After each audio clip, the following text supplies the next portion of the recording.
Ladies and gentlemen, good day and welcome to Adani Power Limited Q2 FY2024 earnings conference call hosted by ICICI Securities Limited.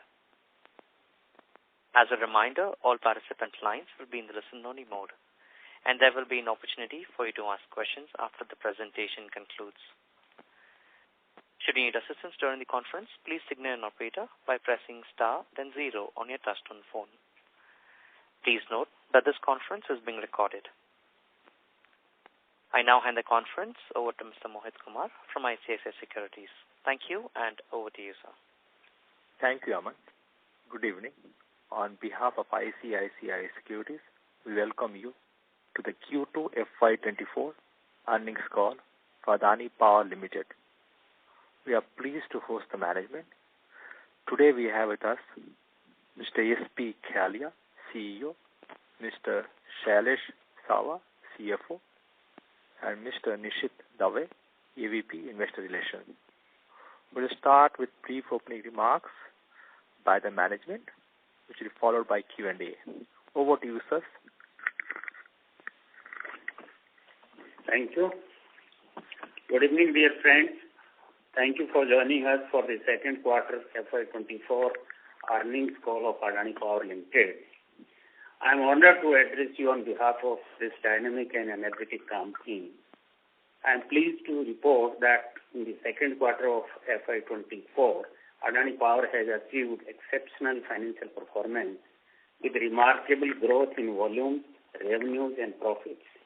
This success is a testament to the hard work and dedication of our team and the unwavering support of our valued stakeholders.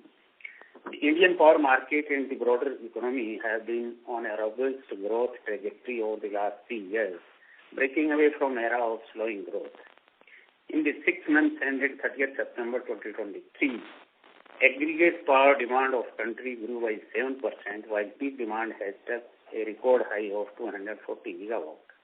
Power demand is projected to grow at a similar rate over the next few years. These growth opportunities have created a conducive environment for the power sector, and Adani Power is poised to seize the opportunities that lie ahead.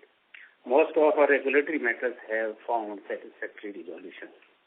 The recently commissioned Goda Power Plant has achieved operational stability and high levels of availability. The Mahan Power Plant, which was acquired in financial year 2022, has also been turned around successfully. Adani Power now is a financially strong organization with excellent revenue visibility, margin stability and low leverage. As we look to the future, the power sector in India presents a landscape of immense potential. While there is a strong focus on renewable energy, it is crucial to acknowledge that thermal power generation remains an integral part of India's energy mix. It serves as the cornerstone for supplying base load power and bridging the gap during periods of low renewable energy generation. Adani Power is committed to leveraging our strength and capabilities to contribute significantly to India's energy security and sustainable growth. We will continue to invest in cutting-edge technologies and explore avenues for cleaner and more efficient coal-based power generation. The company has also continued to maintain its leadership in matters related to ESG and achieved higher scores than its global peer group average in a number of evaluations. As a responsible corporate citizen, we will continue to work on our ESG initiatives, supporting social projects and community initiatives in harmony with the United Nations Sustainable Development Goals and support the local communities where we operate, with a focus on positively impacting lives and improving livelihoods. In conclusion, I am confident in the bright future that lies ahead for Adani Power. Our unwavering commitment to excellence, combined with the robust fundamentals of the Indian power market, positions us well for continued success. I look forward to working closely with all stakeholders as we embark on this exciting journey together. Thank you for your interest in Adani Power, and I now invite Mr. Shailesh Sawa, CFO of my company, to take you through the financial highlights for the recently concluded quarter. Thank you. Thank you, Jaya sir. Good evening, friends. Let me begin by saying that Adani Power has now cemented its position as a highly competitive and reliable power generator. I am pleased to share some key developments that have contributed to our financial transformation. The successful resolution of our regulatory issues has brought much needed clarity and stability to our operational landscape. It has also redefined our path forward and created a foundation upon which we can build a financial resilient future. Further, we have judiciously utilized the cash accruals to reduce the debt on our balance sheet. This strategic move, in addition to our improved operational profitability, has enabled us to emerge as a financially stronger company. We have maintained high level of plant availability under our contractual commitments, which has enabled us to fully recover fixed capacity charges under PPAs. Also, capitalizing on our competitive strengths, we have been able to utilize our untied capacities gainfully in the merchant and short-term markets, which has further helped us improve our profitability. We have a clear vision of ensuring that Adani Power remains a financially strong power producer, delivering value to our stakeholders. I hope you have downloaded and gone through our earnings presentation, which has been uploaded on our website. I will now cover the performance update for the quarter and half year ended 30 September 2023. I will start with operating performance. We have maintained high availability of our power plants consistently by following reliability-centered maintenance utilizing cutting-edge technology. During Q2 FY24, APL achieved consolidated PLF of 58.3% and power sales volume of 18.1 billion units, which was substantially higher than the performance during the corresponding quarter of FY23. This also includes the performance of the 1600 megawatt Goda power plant commissioned in the first quarter of the financial year. During the quarter, PLF and dispatches improved due to higher power offtake in Mundra, Udupi, Raipur and Mahan plants, apart from the incremental contribution of Goda, which has ramped up its operations successfully in a short time after commissioning. Coming to financial performance, during the second quarter of FY24, APL registered a strong all-round growth on the basis of higher operational levels. Here, I am comparing the recurring revenue of Q2 FY24 with the reported revenue for Q2 FY23 to highlight the fact that we achieved stable revenue and profitability growth even without considering one-time income in the recently concluded quarter. We posted a strong 44% growth in consolidated recurring revenue before considering one-time income as compared to reported revenues of Q2 FY23. Recurring revenue for Q2 FY23 was rupees 12,155 crores. This revenue growth was on account of high availability of our fleet, including of Goda plant, higher dispatches under contracts due to growing power demand and also merchant sales. In comparison, a reduction in imported fuel prices resulted in fuel costs increasing at a lower rate, that is 29% for Q2 FY24, while other operating expenses increased by 27%, largely due to inclusion of Goda power plant and higher PLF. As a result, recurring EBITDA for Q2 FY24 grew by 85% to rupees 4,336 crores. This was considering one-time income over the reported EBITDA for Q2 FY23. This demonstrates the inherent profitability and cash flow generation ability of the company. Depreciation charge has increased over Q2 FY23 due to the commissioning of the Goda power plant. On the other hand, finance costs has been under high degree of control due to our efforts at deleveraging through prudent utilization of our surplus cash flow. Consequently, recurring profit before tax, before considering one-time income, grew by more than 2.5 times to rupees 2,443 crores as compared to Q2 FY23.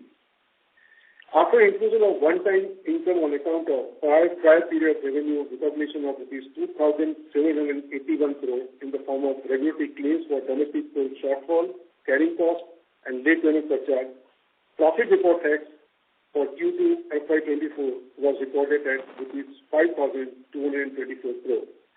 Profit after tax for Q2 FY24 was 6,594 crore and included recognition of 1,371 crore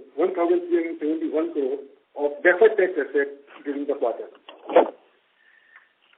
Coming to our balance sheet and cash flows, recoveries of past dues have also added to the net worth of the company.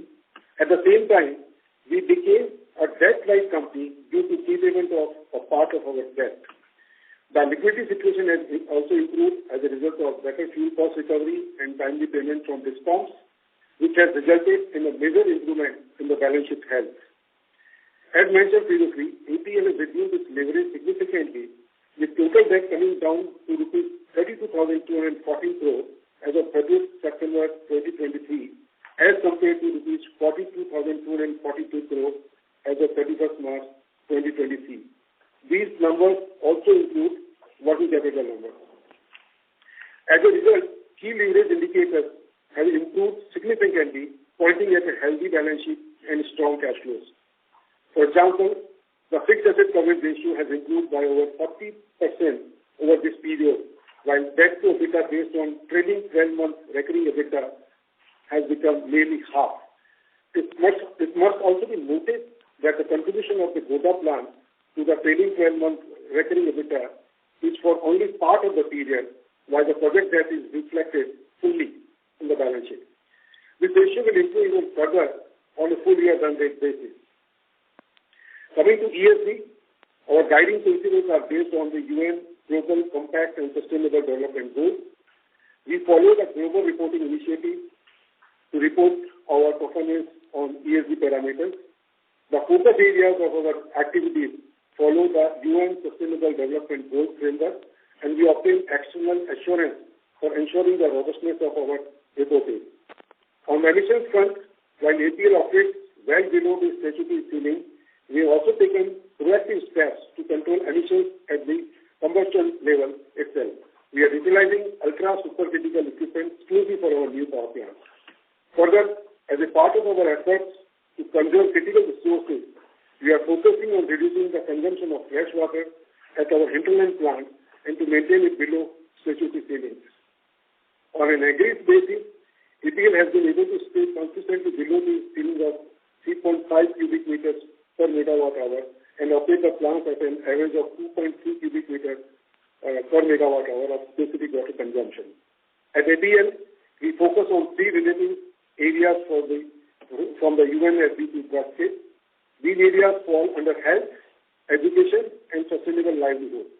Both our internal and external activities falling under areas of human resource development and occupational safety and CSR activities cover these areas.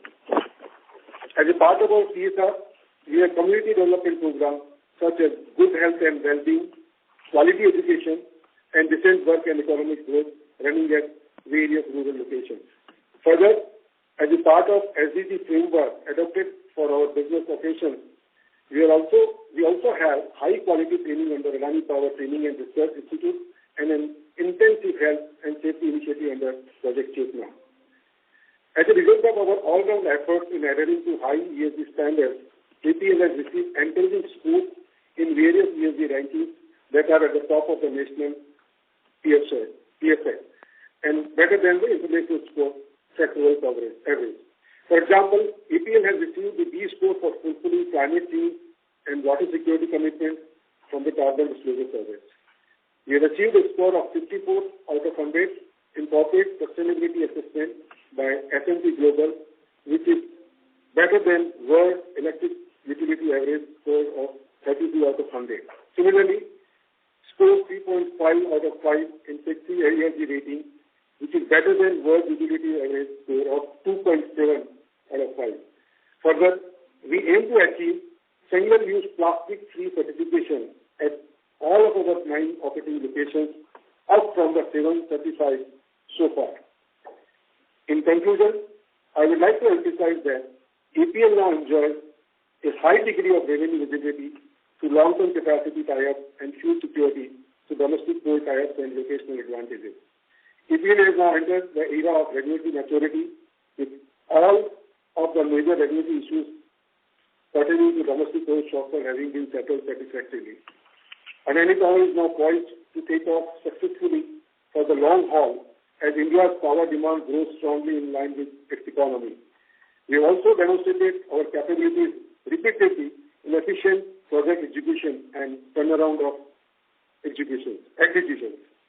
In nutshell, EPL is a financially strong and resilient entity with ample growth headroom and enjoys valuable backing of the large and diversified Adani portfolio.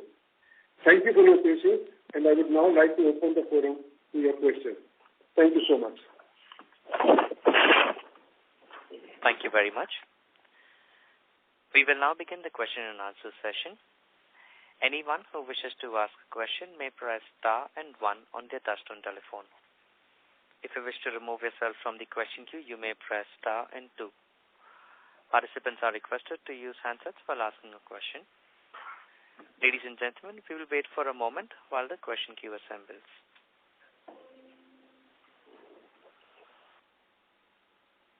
Anyone who wishes to ask a question may press star and 1 at this time.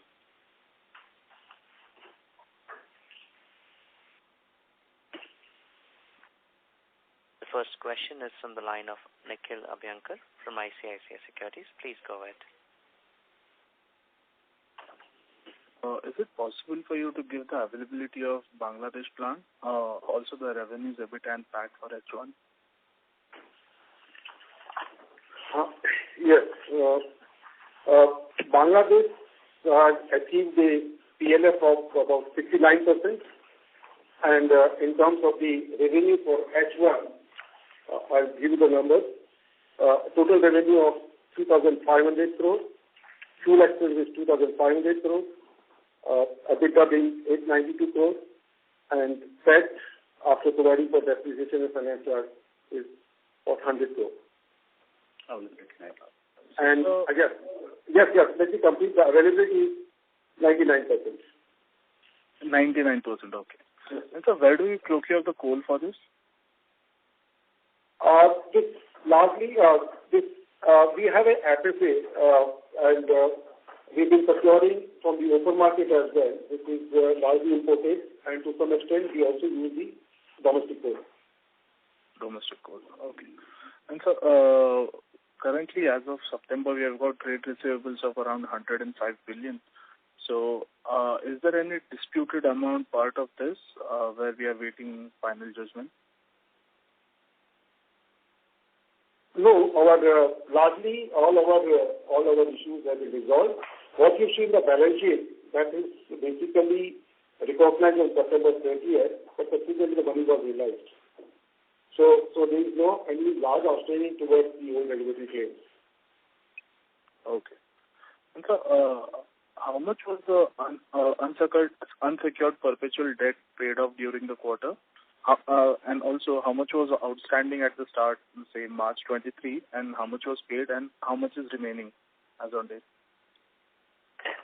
Yeah. The perpetual debt at the beginning of the financial year, as we speak, so April 2023, was about 13,000 crores, and on September 30th, it is 9,000 crores. I'm giving you the rounded off numbers. Okay. And so, how are we placed on the orders for Mahan 2? Have we placed all the orders, or is something remaining? Mahan 2 expansion you're talking about? Yeah, Mahan 2. The last package has been, order has been placed with BHEL. It happened about 2.5 months back, so which takes care of the substantial component of the packages, you know. And balance as we move forward, it will be taken care of. Nishit here, just small thing to add. So actually in this project we are going with a package, split package contracting philosophy. So there is a large number of packages to be awarded. So there is the main EPC, or you can say rather the BPG package which has been awarded to BHEL. And then there are a number of other balance of plant and other contractual packages to be awarded over a period. As Nishit rightly pointed out, that it is not an EPC contract-based philosophy. We are going on split package-based philosophy. There are approximately about 50 packages that have to be contracted. EPC being the biggest one has already been placed with DHL, and team is in the process of placing the orders for contracting for the rest of the packages. Okay. And so, do we have any other plans? Do we have any plans to add more thermal capacity going forward? I think in public domain we have already given the plans of about 6,000 megawatts total over and above what we have today. Let us say 15,000 megawatts. Right. I'm talking about roundabout numbers. So that is already planned and under active consideration to develop. And these are expansion projects, as you know, that we have many locations, and most of them have the adequate infrastructure to go for expansion. So we are evaluating it, as Mr. Kiada mentioned, and we'll move forward once the plans are formalized. Okay. And so just a final question, what is the total capex expected for Mahan 2?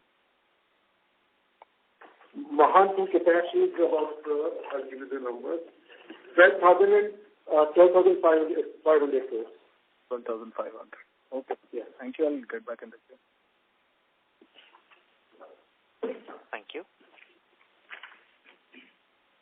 Anyone who wishes to ask a question at this time, they may please press star and 1.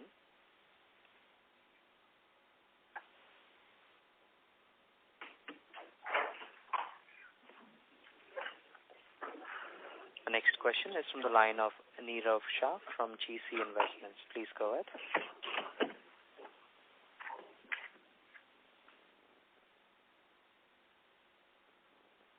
Nirav Shah, your line is unmuted. Hello, sir. Yes. Am I audible? Yes, you're audible now. Please go ahead. Yeah. Good evening, sir, and congratulations on fantastic numbers. So, a few questions. Firstly, we have a sizable open capacity. At the same time, our balance sheet has now strengthened a lot. So, what is the strategy over here in terms of will we keep it at this way, or will we look to tie up part of it?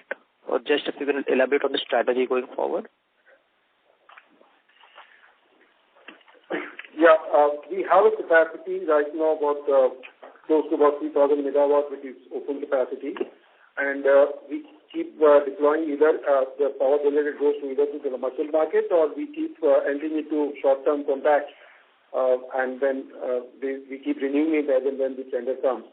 So it is two-pronged strategy. Either, as you know, that the merchant market has been quite good in last 1 year and so which has really has largely contributed in achieving a good amount of EBITDA what we have presented to you. And we'll keep looking at the possibilities. If short-term, medium-term contracts are coming, we do apply and we'll like to gain our open capacity accordingly. But it is something which we are not very concerned about, because last 2 years' experience has been very good in terms of deployment of our open capacity. Got it. Makes sense. And sir, just with the current net worth and net debt position, I mean, what is the strategy to improve our ratings and at the same time to explore the dollar funding market? Yeah, as you know, the post-merger, the rating of the company has already improved. We have been rated by CRISIL and India Ratings both. While India Ratings has given us A with positive outlooks and CRISIL has given A stable. And now post-merger and with a lot of positive developments that have taken place, we do intend to approach the rating agency again for review, and hopefully in a few months from now we can see, of course, subjectively it will depend on their evaluation. But we are quite hopeful that the credit profile of the company has improved significantly. We have a very strong case for rating improvement. Got it. And sir, as far as the international market is concerned, at this point of time, we are not pursuing it. Got it. And sir, on the tax rate, I mean, we have had a good amount of profits coming in the last few quarters. So what is the position on the carry forward losses, or by when will we expect to start paying coming under the normal tax bracket? No, I'll tell you that we have about carry forward losses about as we speak on September 30th about 25,000 crore, 25,000 crore, and that will give us enough shield for about next year and a half, and then let's see how it goes, and hopefully we may come in the tax bracket. Got it. And last question is on our inorganic opportunities. I mean, in the media it's coming about for the 2 plants, but overall, what is the strategy over here? See, I must tell you that today our fleet of 8 operating plants now, 4 of them have been acquired by us, and if you look at our track record, we have a strong track record of turning around these extract assets. So we do value the opportunities as and when they come in the market or come to our light. And depending upon the cost-benefit analysis, the cost at which it is available, the terms, we evaluate it and take a call whether we have to go for it or not. Got it, sir. Got it. Great. Thank you, sir, and wish you all the best. Thanks. Thank you. Thank you. Anyone who wish to ask a question at this time, they may please press star and 1. The next question is on the line of Dhruv Machha from HDFC AMC. Please go ahead. Yes, sir. Thank you so much. The first question was on the Gujarat PPA. I think there was some readjustment in the last quarter. Does it continue even in the current quarter? And have we, what is the, approach that we are taking for that adjustment? I mean, are we providing for it, or is it part of EBITDA or revenue? Yeah, Rajeev, you will take this? Yeah. In the last quarter, we took an adjustment of around 1,200 crore because of the index adjustments. Because as per the CRC order, the tariff computation is based on the GR, based on the base rate and the CRC indexation as for the 6 months. So considering this order, we have taken an adjustment of 1,200 crore, and thereafter we are continuing to recognize the revenue based on the same method. So there is no subsequent adjustment required. Okay. So on recurring basis, it is in line with what the order or what the CRC order says. Yes, order is. Okay. This was first. The second question was from a near to probably 3-6 months basis, we are seeing that the coal inventory across the system seems a bit low.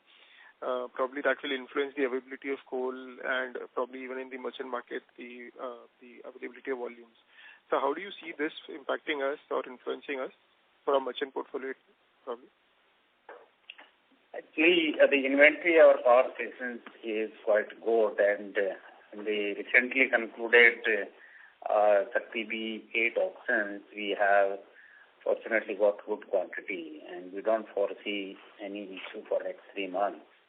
So at least for next 3 months, we are very comfortable, and by the time, obviously, the possibility of further production of coal going up is there, and we don't see any challenge now in this case. So for the next 3 months, you are reasonably secured from your merchant market, from merchant coal. Correct.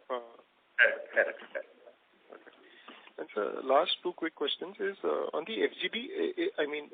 Have we done the FGD capexes, and if not, then what is the quantum that has to be done? What is the likely capex that you'll have to do the next 2-3 years for that? Okay. We have about 11,000 megawatts, 11,600 megawatts of the capacity which where we'll have to put the FGD in place.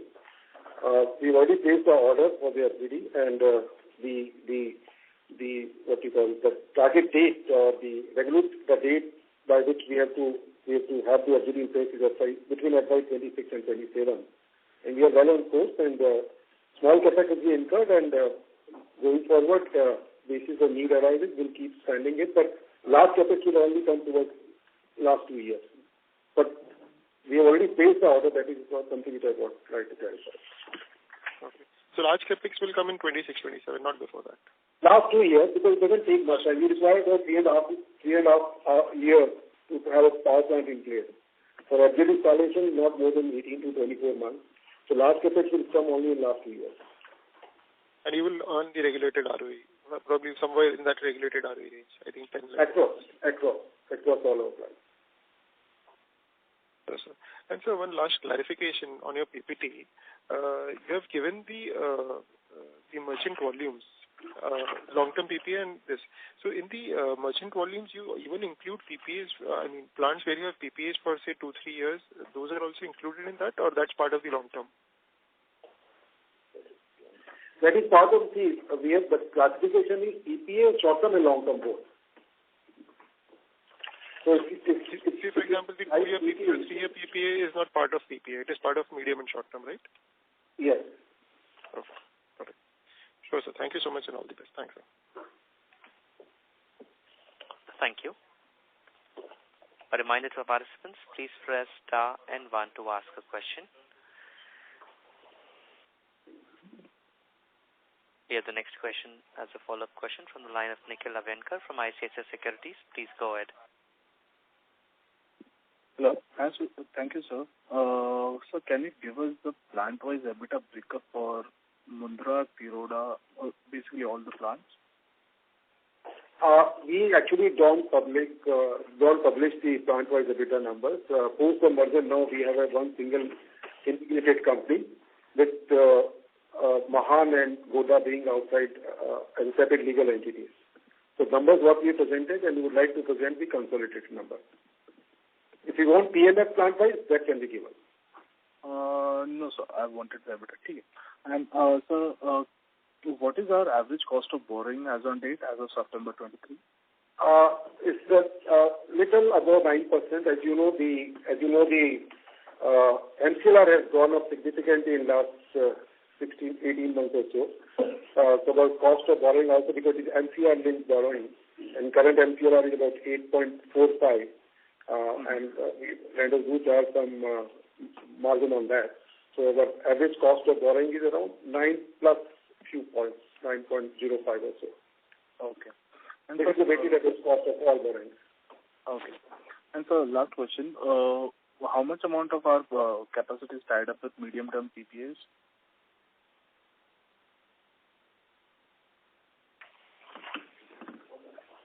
Through medium term, we have 500 megawatt tied up, and rest is merchant. Rest is merchant. No, we are talking about the total capacity, which is around 3,000 megawatt under open capacity. Out of that 3,500 is tied up through medium term. So effectively, 2,500 is completely merchant. Okay, sir. Thank you. Thank you. Any participants who wish to ask a question at this time, they may please press star and 1.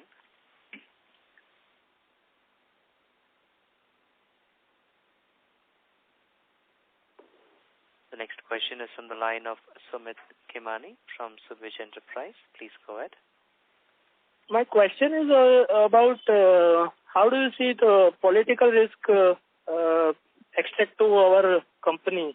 Say, for example, the Bangladesh situation is there, and another is the Indian politicals that every second day blame on the company for doing some wrongs. I think this call is on our performance, and let us focus the discussion on the numbers and APL Adani Power's operations. As far as Bangladesh is concerned, we have a legally binding PPA with them, and which is backed by the sovereign guarantee. So we say we are fully secure as far as our supply of power to Bangladesh is concerned. Beyond that, we will not like to comment. Okay, thank you. Thank you. Participants, please press star and 1 to ask a question.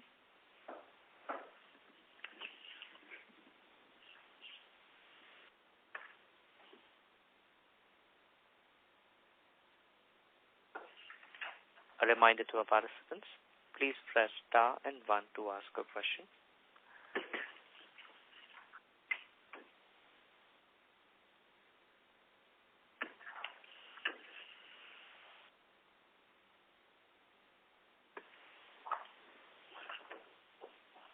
Ladies and gentlemen, as there are no further questions from the participants, I would now hand the conference back to the management for their closing remarks. Thank you, and over to you, sir. Thank you so much to all the participants for your time, and it was really great interacting with you. And it has been, after a long gap, we are having this interaction with you, and we are happy to provide any information which you require. You can contact, you can touch base with Nishit Dave, who basically is head of our IR, and we'll be very happy to clarify or answer any of the queries which you may have. Thank you so very much. Thank you. Thank you very much. Ladies and gentlemen, on behalf of ICICI Securities Limited, that concludes today's call. Thank you all for joining us, and you may now disconnect your lines.